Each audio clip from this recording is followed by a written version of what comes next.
Imagine for a moment that you have two bank accounts. You already know about the first one. It's where your money arrives, your bills are paid, and occasionally you stare at the balance, hoping another zero might magically appear. Sadly, banks have never been particularly responsive to telepathy. But there is another bank account. One your bank manager knows absolutely nothing about. It has no account number, no debit card, no PIN. This is your emotional bank account. And the strange thing is, this invisible account may have far more influence over your financial life than the one you keep checking on your phone. Florence Scovel Shinn didn't use the term emotional bank account, but she certainly understood the principle behind it. Florence believed that what we continually think, expect, imagine, and speak eventually begins to influence the circumstances around us. And nowhere is this more obvious than with money. So today, we're going to explore the tale of two bank accounts. Your physical bank account tells you how much money you have right now. That's all. It doesn't tell you how much you'll have next year. It doesn't know about the idea you'll have next month, the opportunity you'll discover, the person you'll meet, or the unexpected door that might suddenly open. Yet millions of people look at today's bank balance and use it to decide the size of tomorrow's life.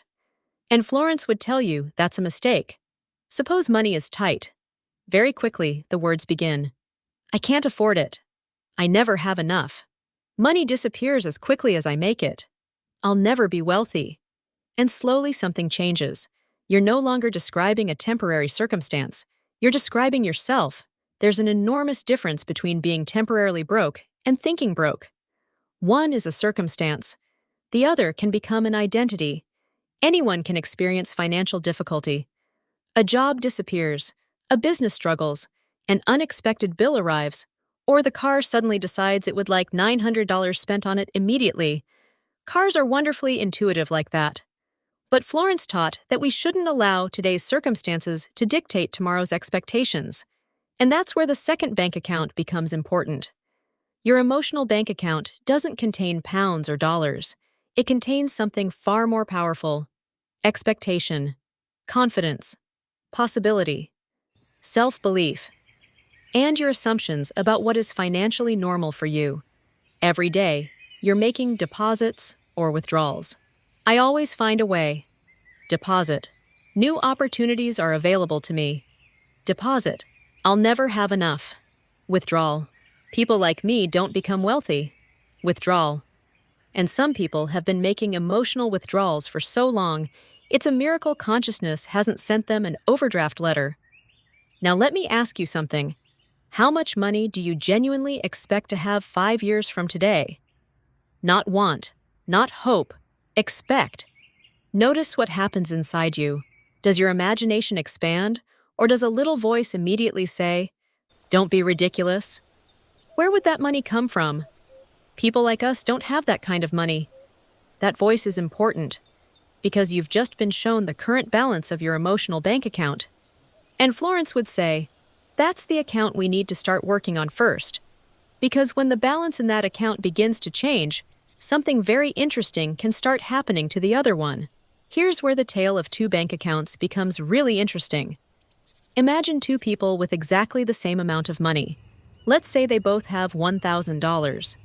The first person looks at it and thinks, this is all I've got. Immediately, fear takes over.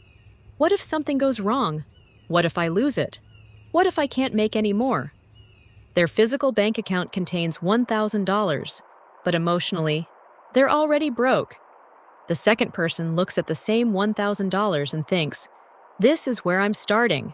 Same money, completely different expectation. One sees an ending, the other sees a beginning. And Florence would have been far more interested in that difference than the $1,000 itself. Florence taught that prosperity begins in consciousness. In other words, you don't wait until you're wealthy before allowing yourself to think prosperously. You begin before the evidence arrives. Now, this doesn't mean ignoring reality. If you have $1,000, you have $1,000. Please don't walk into a Bentley showroom declaring, Florence sent me. She most certainly did not. This isn't about reckless spending. It's about refusing to let your current circumstances place a ceiling on your future. And we do this far more often than we realize. We see the holiday we'd love to take and immediately say, I can't afford that. We see the beautiful house and think, people like me don't live there. We discover a business opportunity and say, I could never do that. Notice what's happening. The opportunity hasn't rejected you. You've rejected yourself. Florence believed words had power because the words we repeatedly use reveal what we're expecting. If you continually announce a lack, eventually the lack begins to feel normal. And what feels normal can become extremely difficult to question. So perhaps it's time to change the language. Instead of, I can't afford it, try, that's not in my budget right now. One sentence closes the future. The other simply describes the present. Instead of, I'll never make that kind of money. Try, I don't know how yet. 3 little letters. Yet. Suddenly, the door isn't locked anymore. You don't have to pretend you're wealthy. You simply stop declaring that you never will be. So here's something I'd like you to do. For the next 7 days, catch yourself whenever you speak negatively about money. Don't judge yourself, just change the sentence. And if you're joining me in this little experiment, write this in the comments. My emotional bank account is growing every day. Consider that your first deposit. And while you're there, if you're enjoying our adventures with Florence, give this video a like and subscribe to the channel. Now, there's one more thing Florence would want us to change. And this may be the biggest withdrawal you're making from your emotional bank account without even realizing it.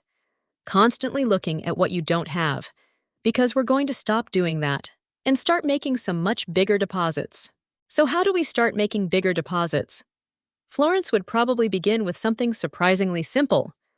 Stop giving so much attention to what you don't have. Most people do this without even noticing. They want more money, but spend enormous amounts of time thinking about its absence. The holiday they can't afford, the house they don't have, the income they haven't reached, the opportunities that haven't appeared.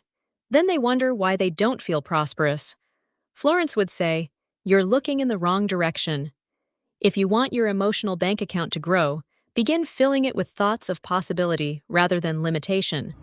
Start expecting more from life, raise your standards, spend time with people who make you think bigger, read things that expand your ideas, look for opportunities instead of reasons something won't work.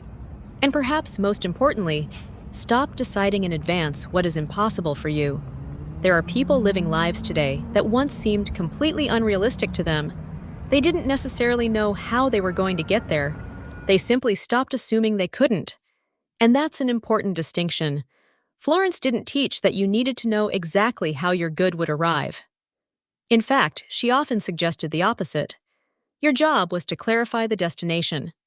The route could take care of itself. That's where divine supply comes in. Money doesn't always arrive through the door you're watching. It might come through an idea, a new client, a promotion, a business, a chance meeting, an opportunity you almost ignored. Sometimes divine supply has the irritating habit of using a side entrance, which is why you have to remain open, and then take action when the opportunity appears. This is important. Prosperity consciousness isn't sitting on the sofa repeating affirmations while waiting for a suitcase of money to fall through the chimney. Although if one does, please check where it came from before spending it. Florence believed in inspired action. You expect the door to open, but when it does, you still have to walk through it. So from today, remember your 2 bank accounts. Your physical account contains the money you have now. Manage it wisely, respect it, be grateful for it. But don't worship the number. Then look after your second account. Make deposits every day. Better words, bigger expectations, new ideas, greater confidence, gratitude, possibility, faith. And whenever that little voice says, people like me don't have lives like that, perhaps it's time to answer, why not? You don't need to become a millionaire overnight. You don't need to pretend everything is perfect. You simply need to stop allowing today's circumstances to decide tomorrow's possibilities. Build the emotional account first, then give the physical account a chance to catch up. And perhaps Florence would leave us with one final thought. Never measure the size of your future by the balance in your bank account today. Your bank knows how much money you have. It has absolutely no idea who you're becoming. If you've enjoyed this video, please give it a like and subscribe to the channel because we have plenty more Florence Scovel Shinn wisdom coming your way. And if you'd like to go deeper into the law of attraction and the law of assumption, take a look at the Manifestation Code by Keith Everett. You'll find the link in the description below. Until next time, keep making those deposits. And whatever you do, don't let the wrong bank account make you poor.